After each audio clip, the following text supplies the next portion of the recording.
नमस्कार दोस्तों, मैं हूं एसपी सिंह और आज हम आए हुए हैं मथुरा के राष्ट्रीय संग्रहालय पर, जहां पर ब्रज की बहुत ही इम्पोर्टेंट और महत्वपूर्ण धरोहर आपको देखने को मिलेंगी। बहुत से लोग मथुरा वृंदावन घूमने आते हैं, लेकिन कुछ ऐसी चीज़ें हैं जिन्हें देख नहीं पाते हैं, जो यहाँ पर संग्रहालय में संग्रहित हैं। यानी ये गवर्नमेंट म्यूजियम है। हालांकि इस म्यूजियम के अंदर हर किसी को जाने की इजाज़त नहीं होती है, वीडियोग्राफी या फ़ोटोग्राफी नहीं कर सकते हैं, लेकिन आज हमने परमिशन ले लिया है। तो आज हम आपको बहुत सारी चीज़ें दिखाएंगे जो आपने पहले कभी नहीं देखी होंगी। तो चलिए मेरे साथ और अंदर चल के देखते हैं क्या क्या चीज़ें हैं।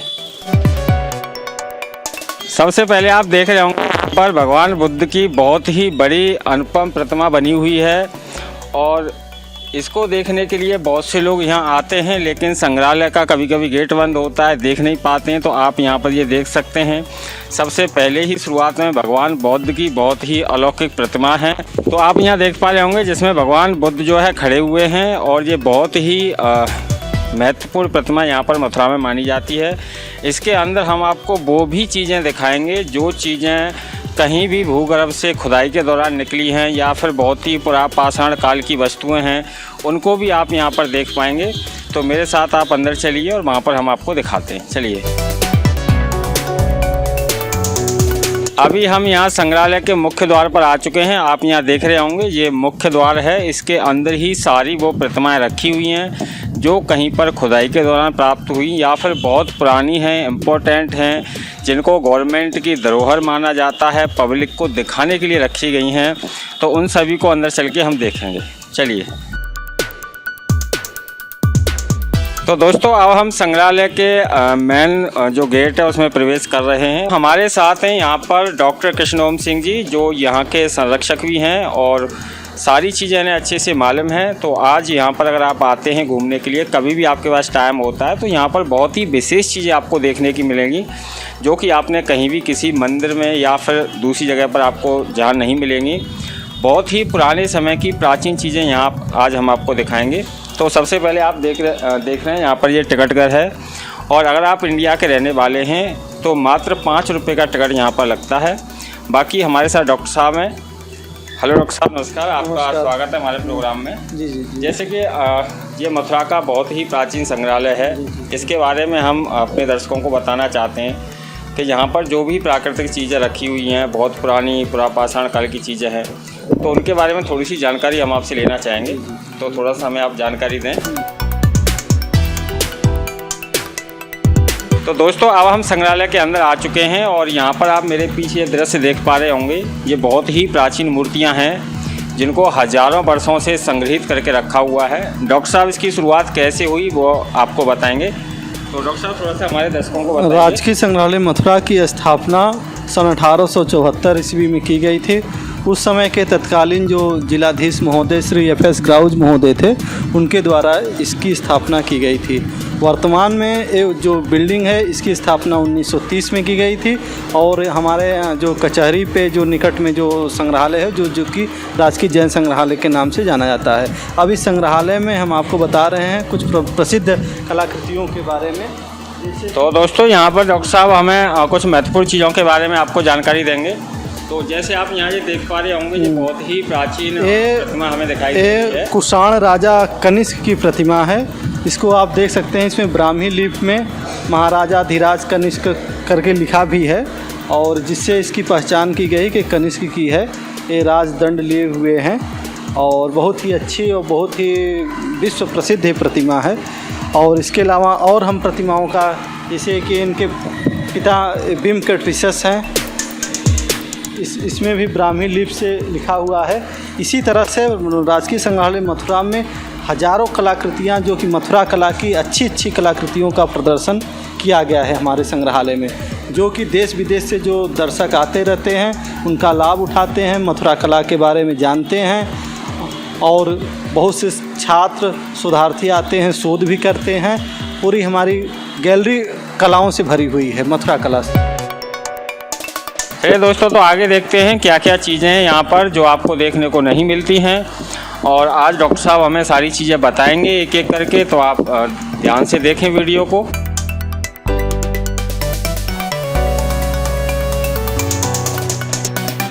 म्यूजियम को कुल संग्रहालय को कुल 9 गैलरियों में विभक्त किया गया है। तो पहली गैलरी हमारी टेराकोटा एवं पाषाण विधिका है, टेराकोटा एवं पाषाण विधिका, जो कि सबसे पहले विधिका है। तो जैसे कि डॉक्टर साहब ने बताया, इसको 9 गलियों में विभाजित किया गया है, जिसमें से पहली गली के अंदर अभी हम हैं, जहाँ पर ये चीज़ें हम देख रहे हैं। तो डॉक्टर साहब यहाँ सारी चीज़ें हमें एक एक करके बताएंगे, आप ध्यान से देखें, समझें और इन चीज़ों के विषय में। टेराकोटा एंड पाषाण विधिका है। इसमें यहाँ पर आप देख पा रहे होंगे बहुत पुरानी चीज़ें रखी हुई हैं, जो कि कांच के फ्रेम में रखी गई हैं और ये इतनी बहुमूल्य हैं कि इनका कीमत नहीं लगाया जा सकता है, इसीलिए इन्हें संग्रहित करके रखा गया है। तो आप यहाँ देख पा रहे होंगे सारी चीज़ें, आप एक एक करके देख लें। तो ये बहुत ही महत्वपूर्ण चीज़ें हैं जिनको संग्रहित करने की आवश्यकता गवर्नमेंट को इसीलिए पड़ी, जिससे हमारी आगे आने वाली जो पीढ़ियां हैं वो इन्हें देख सकें और हमारा पुराना जन्म कैसा था, हमारे जो पूर्वज थे वो कैसे रहते थे। तो वो सारी चीज़ों की यहाँ पर आपको जानकारी प्राप्त होती है। तो डॉक्टर साहब, जैसे आप हम ये देख पा रहे हैं, ये बहुत सारी मूर्तियाँ यहाँ पर रखी हुई हैं, इनके बारे में आप क्या कहना चाहेंगे? ये pre modern and modern period की टेराकोटा मतलब एंटीक्विटी हैं। ये इनको मदर गार्डेज या ट्राई के रूप में इनका यूज होता था, मदर गार्डेज भी इनको बोलते हैं।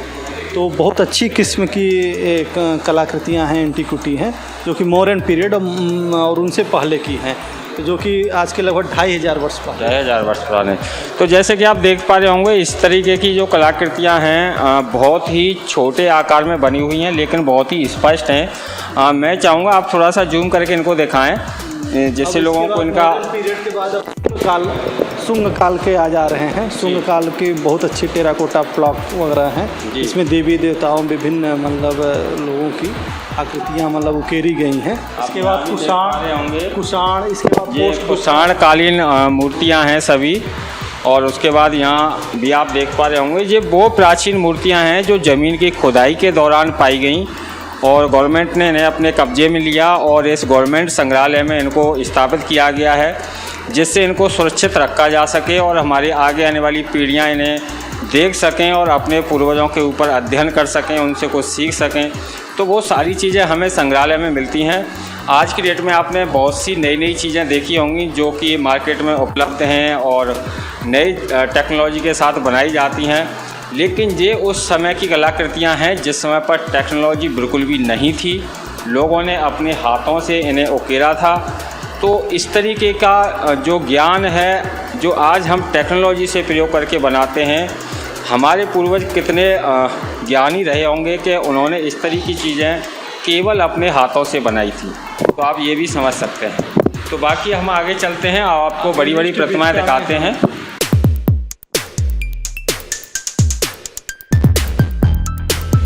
दूसरी विधिका में अपने मौर्य एवं शुंगा विधिका है, जो कि मौर्य एवं शुंगकालीन विधिका है। इसमें सबसे फेमस जो मूर्तियाँ हैं जी, ये परखम से प्राप्त यक्ष है। ये परखम से प्राप्त यक्ष है जो कि मौर्यकालीन है। ये परखम से हाँ, मतलब कैसे मिला ये? परखम गांव है यहाँ से, मथुरा के पास ही 8-10 किलोमीटर दूर पे।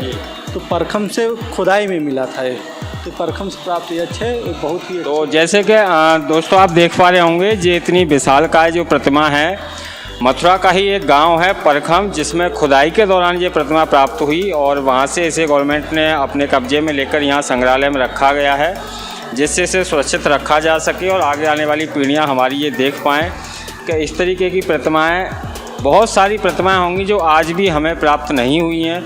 जब भी कहीं पर खुदाई का कार्य चलता है, कोई गहरी खुदाई होती है, तो उसमें इस तरीके की प्रतिमाएं हमें प्राप्त होती हैं, जिससे हमें ये पता चलता है कि न जाने कितने हज़ारों वर्ष पूर्व से ही इस पृथ्वी पर जीवन रहा है, सभ्यता रही है और हमारे पूर्वजों ने इस तरीके के जो कलाकृतियाँ हमारे लिए छोड़ी हैं, इनसे हम अनुमान लगा सकते हैं कि वो कितने सभ्य रहे होंगे और उन्होंने कितना अपना माइंड का प्रयोग किया है जब इस तरीके की जो कलाकृतियाँ हैं वो बन पाई हैं।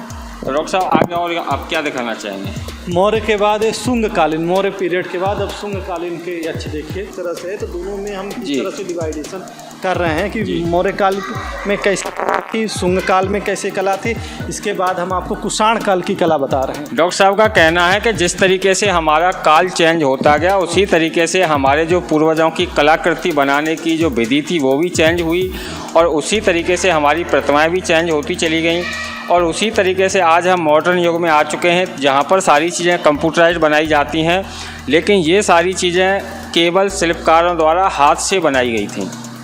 अब इसके बाद हम कुषाण काल में पहुंच रहे हैं। कुषाण काल में कटरा केशव देव से प्राप्त हुई है। ये अभय मुद्रा में भगवान बुद्ध की बहुत ही अच्छी प्रतिमा मानी जाती है। इसमें ब्राह्मी लिपि में भगवान बुद्ध का नाम भी है। तो ये कुषाण काल का एक बहुत अच्छा उदाहरण। दोस्तों, आपने भगवान बुद्ध की बहुत सारी प्रतिमाएं देखी होंगी, लेकिन मैं कैमरामैन साहब से कहूँगा इन्हें थोड़ा सा जूम करके दिखाएं।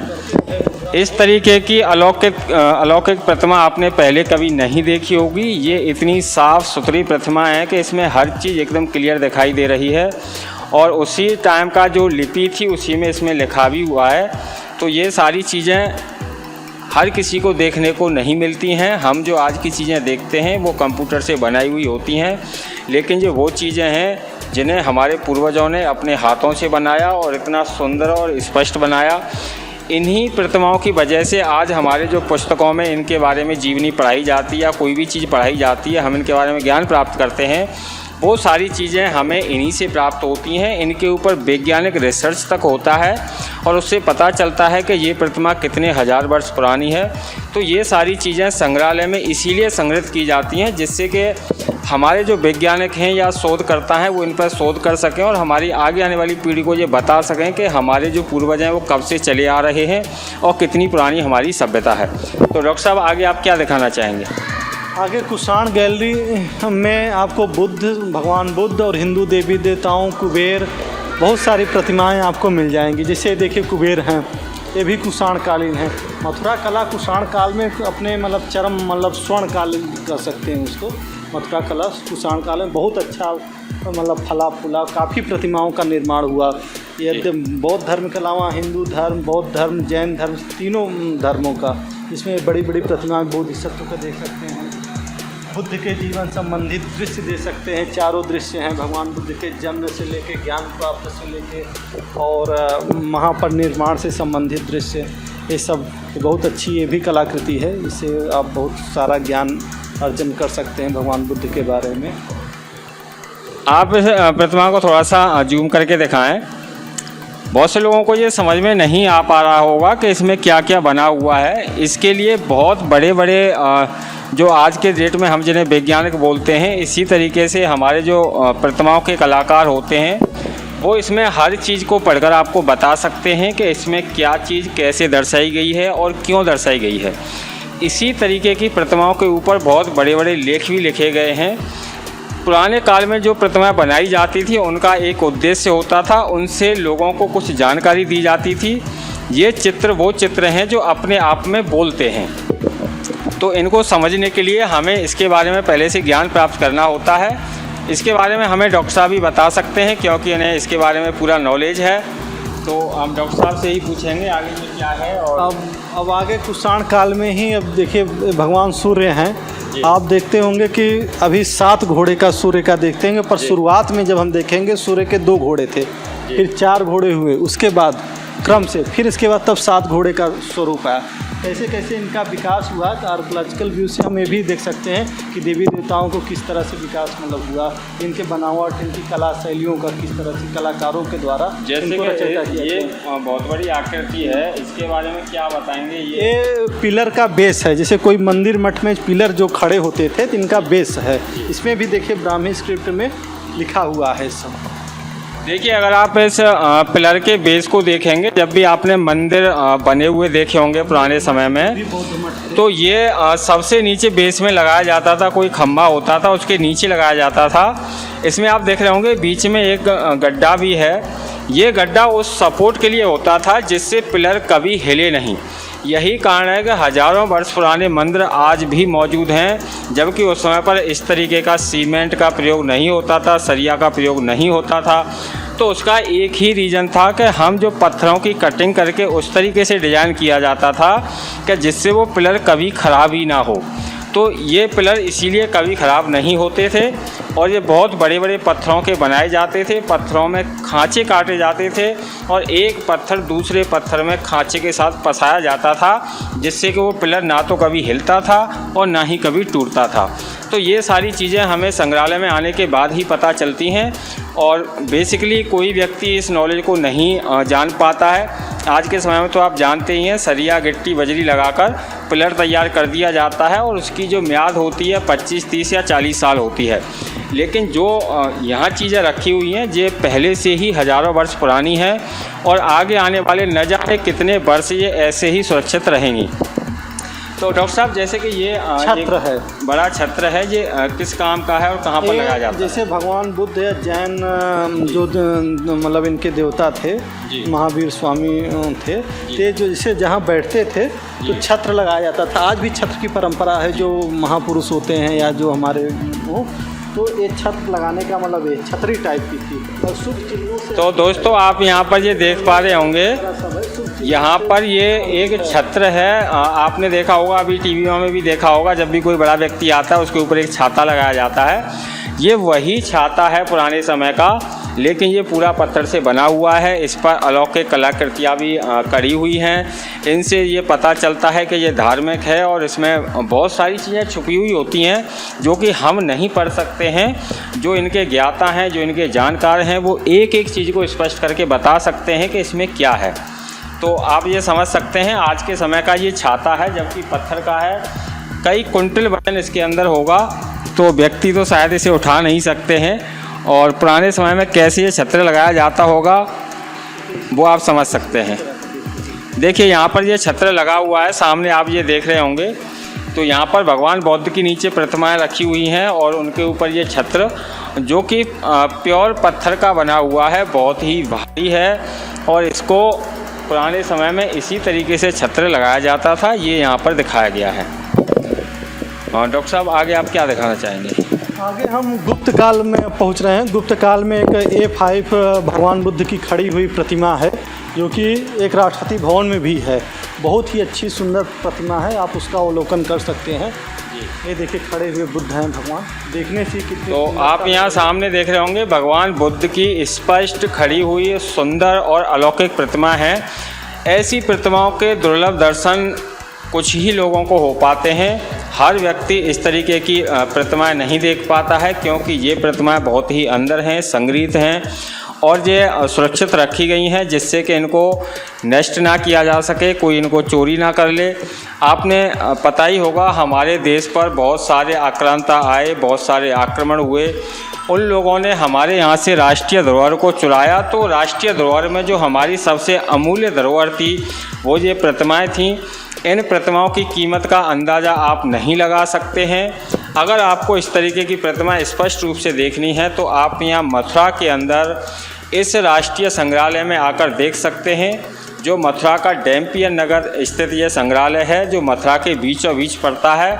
तो आप कभी भी यहाँ पर आकर इन मूर्तियों के दर्शन कर सकते हैं और यहाँ का टिकट भी मात्र 5 रुपये है और उससे आप यहाँ ये सारी चीज़ें देख सकते हैं जिनकी कोई भी कीमत नहीं है।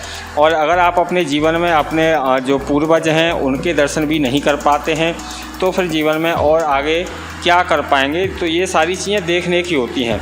आज के मॉडल समय में हम जो चीज़ें देखते हैं वो तो हम देखते ही हैं, टीवी में भी मिल जाती हैं, लेकिन जब हम कोई चीज़ स्पष्ट रूप से देखते हैं उसको देखने का आनंद ही कुछ अलग होता है।